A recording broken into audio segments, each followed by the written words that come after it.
தாய் தந்தையாவது இன்னும் ஒரு கனவாக உள்ளதா? அப்போலோ ஃபர்டிலிட்டி தாய் தந்தையாகும் உங்கள் கனவை நனவாக்குகிறது. இலவச ஆலோசனைக்கு கால் செய்யவும் 9953541711. Mr. Chairman, sir, I rise to apprise this august House of certain recent developments pertaining to Bangladesh. As honorable members are aware, India-Bangladesh relations have been exceptionally close for many decades over many governments. Concern about recent violence and instability there is shared across the political spectrum. Since the election in January 2024, there has been considerable tension, deep divides, and growing polarization in Bangladesh politics. This underlying foundation aggravated a student agitation that started in June this year. There was growing violence, including attacks on public buildings and infrastructure, as well as traffic and rail obstruction.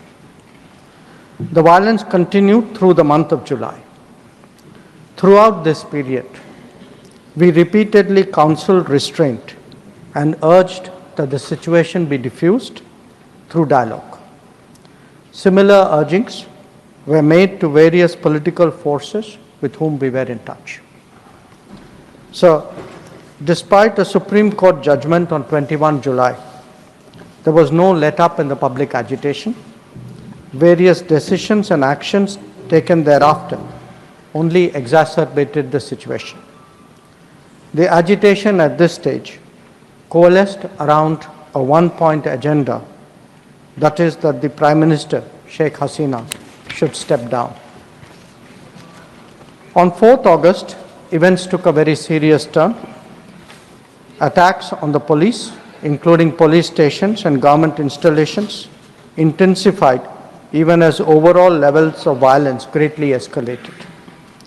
Properties of individuals associated with the regime were torched across the country. What was particularly worrying was that minorities, their businesses and temples also came under attack at multiple locations. The full extent of this is still not clear. Sir, on 5th August, demonstrators converged in Dhaka despite the curfew. Our understanding is that after a meeting with leaders of the security establishment, Prime Minister Sheikh Hasina apparently made the decision to resign. At very short notice, she requested approval to come for the moment to India. We simultaneously received a request for flight clearance from Bangladesh authorities. She arrived yesterday evening in Delhi. The situation in Bangladesh, sir, is still evolving. The Army Chief, General Waqar-uz-Zaman, addressed the nation on 5th August. He spoke about assuming responsibility and constituting an interim government. We are in close and continuous touch with the Indian community in Bangladesh through our diplomatic missions. There are an estimated 19,000 Indian nationals there, of which about 9,000 are students. The bulk of the students, however, have already returned to India in the month of July on the advice of the High Commission. In terms of our diplomatic presence, in addition to the High Commission in Dhaka, we have assistant High Commissions in Chittagong, Rajshahi, Khulna and Sylhet. It is our expectation that the host government will provide the required security protection for these establishments.